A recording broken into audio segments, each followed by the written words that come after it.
políticos republicanos buscaron, sobre todo con las reformas eclesiásticas o religiosas, limitar la influencia de la Iglesia Católica en la sociedad. Sobre todo, el objetivo perseguido era secularizar la sociedad y dejar la religión fuera del debate político.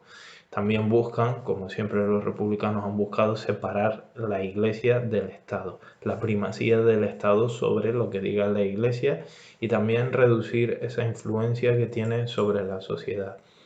Se establece, en primer lugar, la ley del divorcio en 1932 y la ley de confesiones y congregaciones religiosas del año 33, que impide a las órdenes religiosas, por ejemplo, dedicarse a la enseñanza, limita la posesión de bienes y la expulsión de los jesuitas.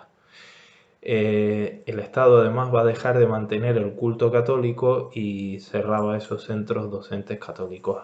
La educación es una cuestión que solo concierne al Estado. La jerarquía eclesiástica va a responder movilizando a los católicos en contra del reformismo republicano. Ya anteriormente tenía la enemistad de la Iglesia, ahora ya es un enemigo frontal en todo el desarrollo de la República. Estas leyes también, en cierta forma, provocan un sentimiento popular anticlerical que ya venía existiendo en la historia de España, como hemos visto en la Semana Trágica, etcétera, etcétera, porque es lógico que las clases populares identifiquen a la Iglesia como defensora de los intereses de los poderosos.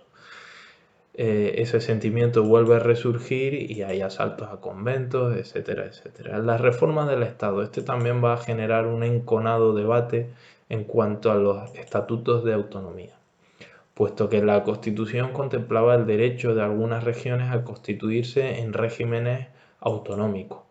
Cataluña va a ser el primero en obtener un estatuto en el año 1932. Se elaboró y se aprobó en un plebiscito con un 99% de la votación a favor y de la votación de la población catalana, por supuesto, y se conoció como el Estatuto de Núria.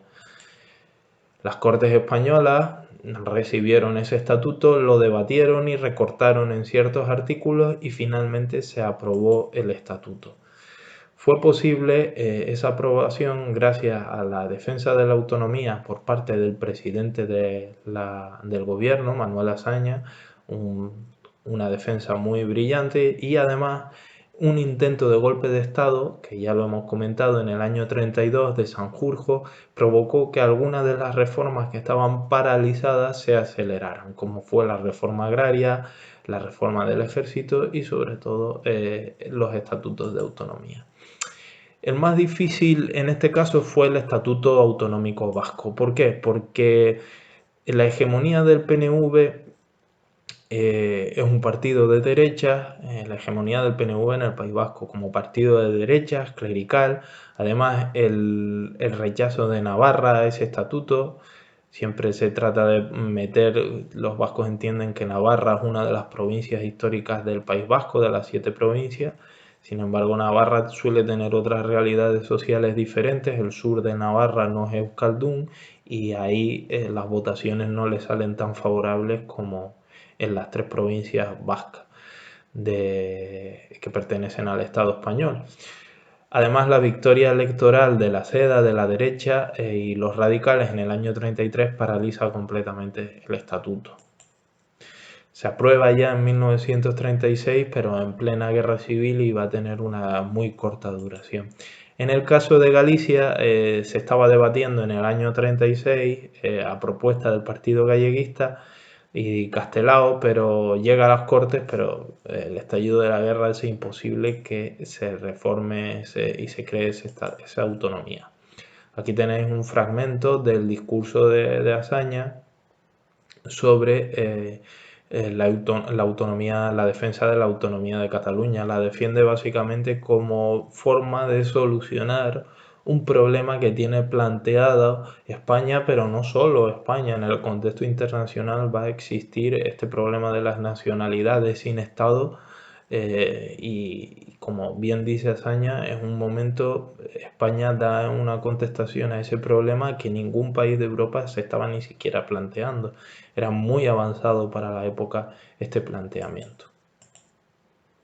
La política educativa y cultural de la República también va a tratar de sacar a España del enorme atraso educativo en el que estaba. Primero buscando una educación gratuita y laica, como un derecho universal. Aumentan los recursos haciendo un verdadero esfuerzo para un Estado que siempre ha tenido escasos ingresos, creando muchísimas escuelas y sobre todo contratando maestros. Además, va a implementar la innovación pedagógica que ya venía desde la institución libre de enseñanza y desde algunos sectores sociales como los anarquistas, empleando métodos que eran pioneros para la época. Se extiende la cultura a las capas más populares, sobre todo con instituciones como la Barraca, las misiones pedagógicas.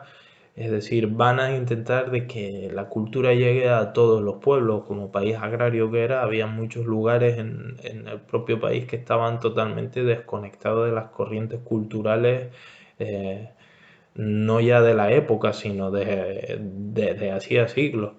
Se multiplica la red de bibliotecas en las escuelas primarias, por ejemplo, y va a haber innovaciones de mucho tipo como el Teatro de la Barraca, que recorre toda la geografía española, pues haciendo representaciones de obras del teatro clásico para el pueblo.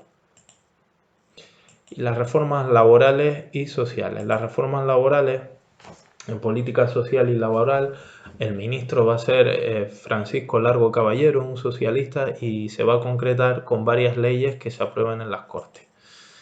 En primer lugar, la ley de contratos de trabajo, que regula los convenios colectivos. Ahora los patronos tenían que llegar a acuerdos con los sindicatos y los obreros para contratar. No era ya una exclusivamente entre el patrono y el obrero, con lo que daba mucha ventaja porque el patrono ofrecía y el obrero tenía que aceptar sí o sí, si no quería quedarse sin trabajo. La ley de jurados mixtos, que son órganos con representantes obreros y patronos para conciliar conflictos del trabajo y arbitrar soluciones. La ley de asociaciones obreras, que regulaban los sindicatos y su papel. Una jornada laboral de 8 horas en el campo, lo cual va a ser la primera vez que se intente poner medidas de política social y laboral en el campo. Un salario mínimo agrícola, la semana laboral de 40 horas, la ley de términos municipales, que ya la he comentado, que trata de evitar la contratación de trabajadores foráneos de otras localidades mientras haya parados en la propia localidad. Toda esta ley laboral, igual que las leyes agrarias, van a encontrar una fuerte resistencia de las organizaciones patronales, cuando no un sabotaje directo para evitar cumplir la ley laboral.